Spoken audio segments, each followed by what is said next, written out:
Hello दोस्तों, मैं हरिओम आपका प्रकाश स्टडी में आपका स्वागत करता हूँ। प्रतिशत चैप्टर चल रहा था, आज उसका हमारा पार्ट 8 है, जिसमें से हमने कल क्वेश्चन किए, आज हम उससे आगे करेंगे। ये चैप्टर 2 दिन और चलेगा अभी, क्योंकि ये एक तरह का मतलब बेस ही है पूरे मैथ का, क्योंकि इस पर प्रतिशत पर ही सभी डिपेंड होता है पूरा मैथ ज़्यादातर। अगर आपने प्रतिशत चैप्टर कर लिया तो ये समझिए आपने आधा मैथ कर लिया। कल हमने क्वेश्चन किए, आज हम उससे आगे करेंगे। जैसे कि पहला क्वेश्चन है, एक विद्यार्थी ने किसी संख्या को 5/3 से गुणा करने के स्थान पर इसे 3/5 से गुणा कर दिया, तो परिकलन में त्रुटि प्रतिशत कितनी है?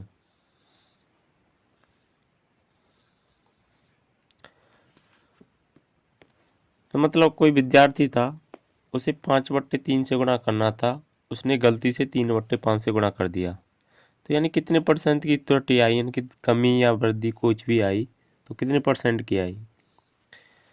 तो मतलब विद्यार्थी था, उसे 5/3 से गुणा करना था और उसने कर कितने से दिया, यानी 3/5 से। तो हमको करना क्या है, क्योंकि ये हर है ना, जो हर है निचली संख्या, इन संख्याओं का एलसीएम लेना है।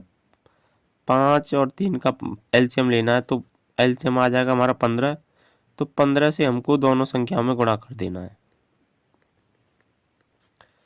तो गुणा करेंगे तो 3 से 15 बार 5 बार गया और ये 5 से 3 बार गया, तो 5 5 25 हो जाएगा ये, और ये 3 3 9 हो जाएगा।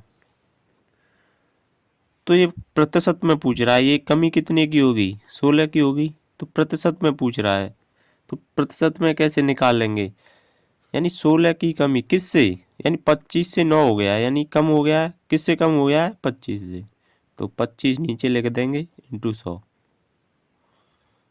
यानी 25 चौका 100, 16 चौका 64, यानी 64% की कमी हो जाएगी। ये हमारा आंसर हो जाएगा। जैसे आगे और क्वेश्चन लेते हैं। क्वेश्चन है, एक विद्यार्थी ने किसी संख्या को 5/6 से गुणा करने के स्थान पर इसे 6/5 से गुणा कर दिया, तो परिकलन में त्रुटि प्रतिशत कितनी है? उसी की तरह क्वेश्चन है सेम। आपको करना क्या है कि 5/6 से गुणा करना था उसे, कर उसने 6/5 से दिया, तो करेंगे क्या, निचली संख्याओं का एलसीएम लेंगे, 6 और 5 का एलसीएम लेंगे, तो एलसीएम आएगा हमारा 30। 30 हमारा एलसीएम आ गया, तो 6 पंजे 30, 5 छंगे 30, तो 5 पंजे 25, 6 छंगे 36। तो कितने % की वृद्धि हुई, प्रतिशत में निकालना, यानी 11 का अंतर हुआ, प्रतिशत निकालनी है, तो 11 का अंतर किससे किससे बढ़ के गया है, 25 से 36 हो गया है, यानी किससे हुआ है, 25 से हुआ है, इंटू 100। प्रतिशत निकालने के लिए जो संख्या दे रखी है उसमें, यानी किससे कम है, जिससे कम है, इंटू 100। प्रतिशत निकालने के इंटू 100 कर देंगे, तो 25 चौका 100, तो 11 चौका 44, यानी 44% की वृद्धि हो जाएगी, क्योंकि पहले कमी हुई थी, अब की इसमें वृद्धि हुई है। तो यही हमारा आंसर हो जाएगा। जैसे आगे और क्वेश्चन लेते हैं।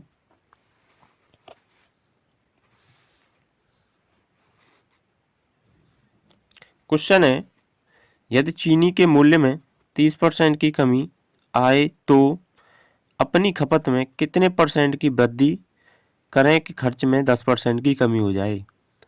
यानी चीनी का मूल्य है, उसमें 30% की कमी आए तो कितने % की वृद्धि करनी चाहिए कि उसमें 10% की कमी हो जाए?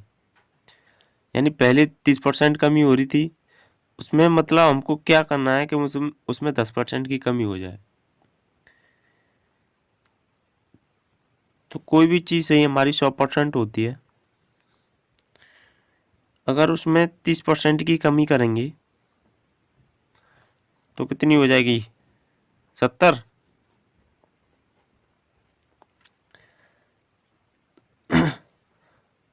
70 हो जाएगी। तो उसमें मतलब कितने परसेंट की और कमी करेंगे? वो 10%, यानी वृद्धि करें कि उसमें 10% की कमी हो जाए। यानी 100% है, उसमें कितनी कमी करेंगे? वो 90% कमी हो जाए। यानी 100% है, उसमें 10% की और कमी करेंगे तो वो 90 हो जाएगी। तो कितने का अंतर होगा इसमें? 20 का। तो पहले 70 थी, अब 90 हो गई है। यानी 10% की कमी करनी थी, 20 कमी है हमारी कितने पर? 70 पर इंटू 100, क्योंकि परसेंटेज निकालनी है। 0 से 0 काट देंगे। 2/7 हमारा कितना होता है? हमारा 1/7 होता है 14 सही।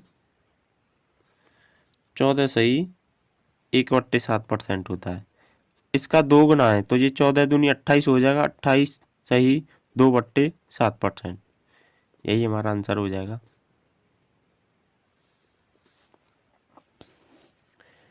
पहले 30% की कमी करिए तो 100% है। कोई भी चीज़ हमेशा 100% होती है। उसमें 30% की कमी करेंगे तो 70 हो जाएगा। तो अपनी खपत में कितने परसेंट की वृद्धि करिए कि उसमें 10% की कमी आ जाए। यानी 10% की कमी, यानी 100% मानी थी, 10% की और कमी करेंगे तो 90 हो जाएगी। तो पहले 70 थी, अब 90 हो गई है। तो 20%, यानी 20 का अंतर है। 20 का अंतर किससे? 70 से इंटू 100। तो आगे और क्वेश्चन लेते हैं।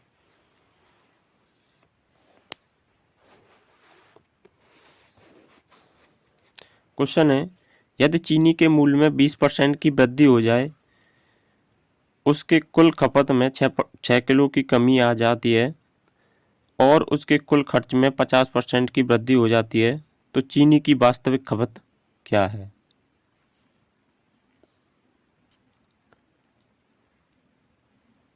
तो क्वेश्चन है, तो करते हैं। यानी कोई भी चीज़ सही हमेशा 100% ही होती है।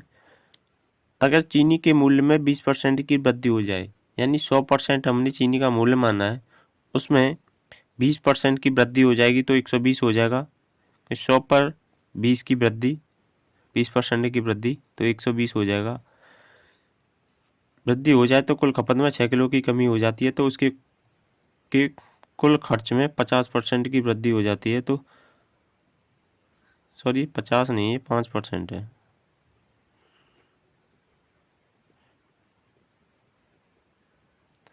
5% की वृद्धि हो जाती है, तो यानी 5% की वृद्धि करेंगे। 100 पर 5 की वृद्धि तो 105 हो जाएगा। 5% की वृद्धि तो 105 हो जाएगा। तो यानी पहले से कितनी कम हो गई? पहले से 15 कम, क्योंकि पहले 120 था, अब 105 हो गया है। यानी पहले से 15 कम हो गई। किससे 15 कम? किससे? 120 से इंटू 100। 0 से 0 काटेंगे। 3 पंजे 15 और 3 चौका 12, 2 दूनी 4, 2 पंजे 10, 25/2 आ जाएगा।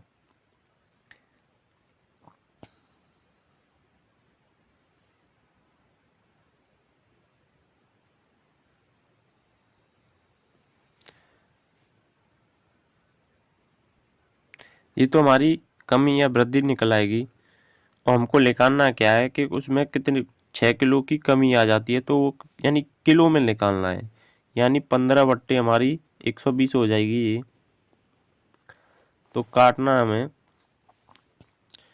तो 15/120 तो 15 × 120, यानी 1/8 आ जाएगा। यानी पहले 8 थी, उसमें 1 की कमी की जाए, यानी 1 की किलो की कमी की जाए और हमारे हिसाब से 1 किलो की कमी करनी थी, उसमें 6 किलो की कमी दे रखी है, तो 1 की वैल्यू 6 है, तो उसके कुल खर्च में कितने % की वृद्धि की जाए, चीनी का वास्तविक खपत क्या थी। तो पहले हमारे हिसाब से 1 की कमी थी, उस इसमें 6 किलो की कमी है, तो 1 की वैल्यू 6 है, सो इससे कितना गुना जाना है, 6 गुना जाना है। तो हमारी 8 यानी पहली वास्तविक थी, ये पहली थी, तो वास्तविक हमारी लिख रही है 8 छिंगे 48, ये 48 गुना हो जाएगी हमारी, 48 हमारा आंसर आ जाएगा। ये % निकालने के लिए है, और ये मतलब किलो में दे रखा हो या वास्तविक, पहली ये हमारी वास्तविक इतनी थी और बाद में इतनी थी, यानी कुल खपत कितनी है, कुल खपत हमारी कितनी है, एक की वैल्यू 6 दे रखी है, क्योंकि इसमें कुल खपत 6 दे रखी है। तो आगे क्वेश्चन करते हैं और लेते हैं।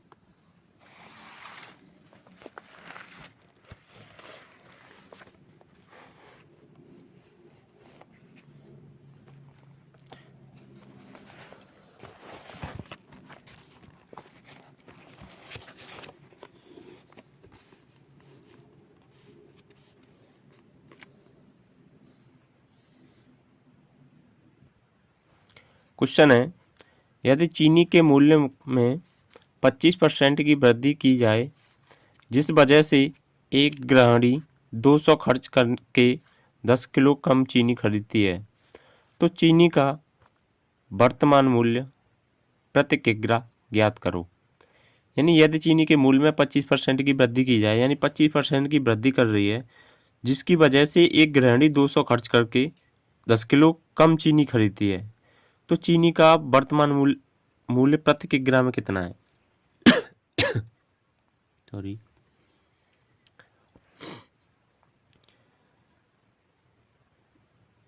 तो करते हैं इसे।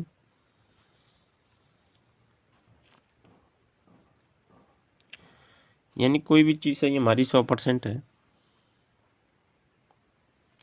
तो कोई भी चीज़ हमारी 100% होती है, तो उसमें 25% की वृद्धि की जाए, क्योंकि उसमें 25% की वृद्धि की जाए तो 125 की हो जाएगी, तो वृद्धि की जाए तो उसकी वजह से गृहिणी का 200 खर्च हो जाता है। यानी इसे रेशियो निकालेंगे, 25 चौका 100, 25 पंजे 125, क्योंकि पहले 4 था, अब 5 हो गया, मतलब एक की क्या हो गई है, पहले 5 था अब 4 हो गया, क्योंकि एक किलो कम है हुई है, क्योंकि यदि चीनी के मूल्य में 25% की वृद्धि की जाए, जिस वजह से एक गृहिणी 200 खर्च करके 10 किलो कम चीनी खरीदती है। क्योंकि पहले 4 थी अब 5 हो गई, यानी एक का डिफरेंस है, एक की डिफरेंस कितने के बराबर है, 10 किलो के बराबर, 10 किलो चीनी के बराबर है, तो जिसकी वजह से तो पहले 10 किलो के बराबर है, तो 4 की वैल्यू कितनी हो जाएगी, 40 हो जाएगी, और 5 की वैल्यू कितनी हो जाएगी, 5 पंजे 50 हो जाएगी। अगर आपको वास्तविक पूछे या वर्तमान पूछे, तो वर्तमान हमारा कितना होगा, वर्तमान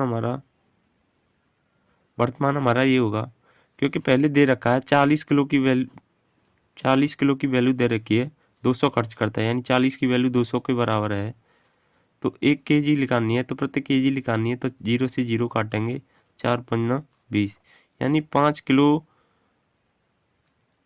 यानी प्रति kg यानी प्रति किग्रा मूल्य निकल आएगा हमारा 5, यानी प्रति मूल्य 5 रुपये प्रति किग्रा के हिसाब से आती है। अगर आपको पहले पूछना कितनी थी, तो 50 की वैल्यू 200 रख देंगे, तो 0 से 0 5 चौका 20, यानी 4 किलो प्रति kg के हिसाब से आएगी।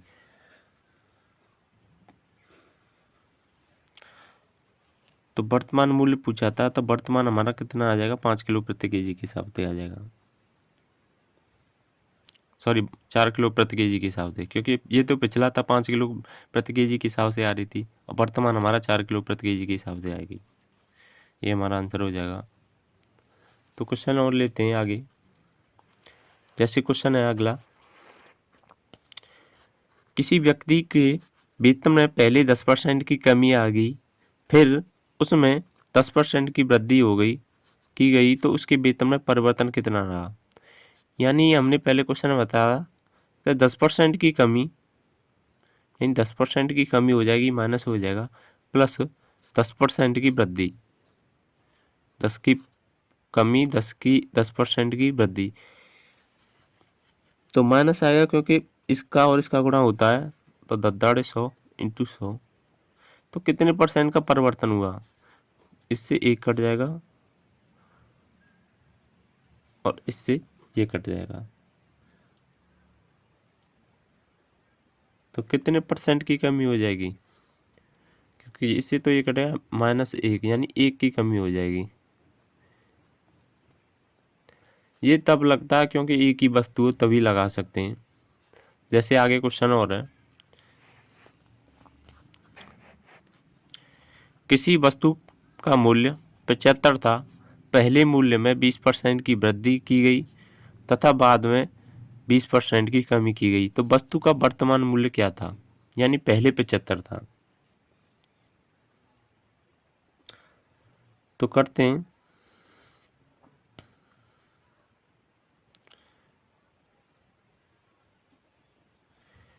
यानी पहले 20% की वृद्धि हो रही है, यानी प्लस आ जाएगा, और बाद में 20% की कमी हो रही है, तो माइनस कर देंगे। माइनस और माइनस यानी 400 हो जाएगा, क्योंकि पहली संख्या प्लस माइनस दूसरी संख्या माइनस दोनों संख्याओं का गुणा बट्टे में 100, तो 0 से 0 काट देंगे, इस 20 से ये 20 कट जाएगा, -4, यानी -4 की कमी हो जाएगी। वही 4 कितने किसके बराबर है, यानी -4, 4% कितना होता है हमारा, 1/25 होता है, 1/25%, 25%, यानी 25% की वैल्यू कितनी दे रखी है, 75 दे रखी है, तो 25 दिया 75, और मतलब वर्तमान पूछे तो वर्तमान तो हमारी 75 हो जाएगी, अगर पिछली पूछे तो कितनी हो जाएगी, सॉरी, तो 25 की कमी यानी 1 पर कमी यानी 24 की हो जाएगी, 24 नहीं है वो 24 से 3 गुना ज़्यादा, तो 24 दिया 72, तो उसमें वर्तमान पूछी है, क्योंकि वर्तमान पूछे तो वर्तमान हमारी ये निकल के आएगी, क्योंकि पहली हमारी कुल टोटल यही होती है, यानी पहली संख्या इतनी है, तो वर्तमान हमारी ये है 72, तो 72 हमारा आंसर हो जाएगा। क्योंकि किसी वस्तु का मूल्य 75 था, यानी पहले था, पहले कितनी थी, 75 की थी, तो अब कितनी है, क्योंकि पहले 25, 1/25, पहले 25 की बिक्री थी, उसमें 1 की कमी करेंगे तो 24 की हो जाएगी, 24 की वैल्यू यानी 25 की वैल्यू 75 है, तो इससे 3 गुना ज़्यादा, तो 24 की वैल्यू इससे 3 गुना ज़्यादा, यानी 72 हो जाएगी, यही हमारा आंसर हो जाएगा 72। तो आगे और क्वेश्चन लेते हैं। क्वेश्चन है हमारा, एक परीक्षा में पास होने के लिए 40% अंकों की आवश्यकता है, एक विद्यार्थी 175 अंक लाता है और वह 25 अंकों से फेल हो जाता है, तो परीक्षा में पूर्णांक कितना था।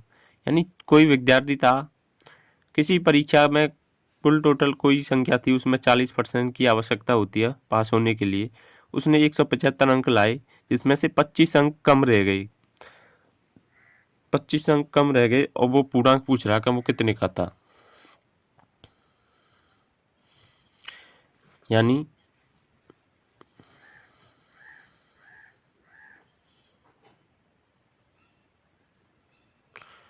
क्योंकि 175 अंक लाया, तो उसमें से कितने कम रह गए, अगर वो 25 अंक और ले आता तो पास हो जाता, अगर वो 25 अंक ले आता तो 5 5 10, 7 और 3 10, यानी 200, अगर वो 200 अंक ले आता तो वो पास हो जाता था, अगर वो पहले लाया था वो 75 अंक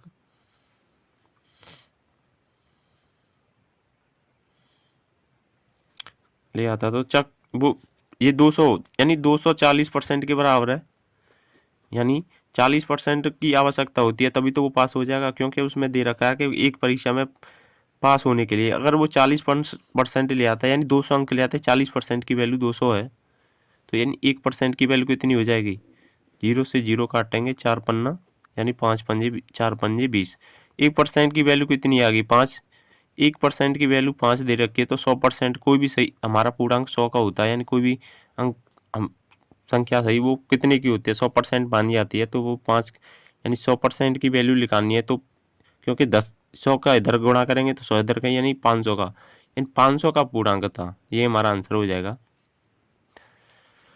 क्योंकि 40% की वैल्यू 200 दे रखी है, 1% की वैल्यू 5, तो 100% की वैल्यू 500। तो आगे और क्वेश्चन लेते हैं। क्वेश्चन है, परीक्षा में पास होने के लिए 35 अंक की आवश्यकता है। एक विद्यार्थी 40 अंक लाता है और 30 अंकों से फेल हो जाता है। परीक्षा में पूर्णांक ज्ञात कीजिए। यानी कोई भी परीक्षा है उसमें 35% ले आएगा तो वो पास हो जाएगा। तो विद्यार्थी 40 अंक लाता है और 30 अंकों से फेल हो जाता है, यानी 40 अंक लाता है वो 30 अंकों से ले आता है। अगर वो 30 अंक और ले आता तो वो पास हो जाता। तो कुल टोटल कितने हो जाएंगे हमारे 70। यानी कोई 70 नंबर ले आता है, यानी 35% की वैल्यू कितनी दे रखी है, 70 दे रखी है। तो 1% की कितनी हो जाएगी, 2। यानी 1% की वैल्यू 2 हो जाएगी। तो यानी 100% की वैल्यू, यानी 100% हमारा पूर्णांक होता है, तो 100% की वैल्यू कितनी आएगी, यानी 200। तो 200 का हमारा पूरा अंक हो जाएगा फुल टोटल। यानी क्योंकि भाई वो पहले 40 अंक लाता था, वो सॉरी 40 अंक लाया, उसमें से 30 अंक और ले आता तो वो फेल नहीं होता। अगर वो 30 अंकों से ही तो फेल हुआ है, अगर वो 30 अंक और जोड़ दें तो 70 हो जाए, यानी कुल टोटल 70 अंक ले आता तो वो पास हो जाता था। तो 35% की वैल्यू 70 दे रखी है, तो 1% की वैल्यू 2 लिख लाएगी। तो 100% क्यों, कोई भी हमारा पूर्णांक सही 100% होता है, तो 100% की वैल्यू हमारी 200 निकल आएगी। यही हमारा आंसर हो जाएगा। तो दोस्तों आपको ये कैसी वीडियो लगी, अगर आपको अच्छी लगी हो तो इसे लाइक करना और शेयर भी करना और चैनल को सब्सक्राइब करना। ऐसे ही हम बेहतरीन से बेहतरीन क्वेश्चन लाते रहेंगे। आपको अच्छी लगे तो इस वीडियो को लाइक करना। धन्यवाद।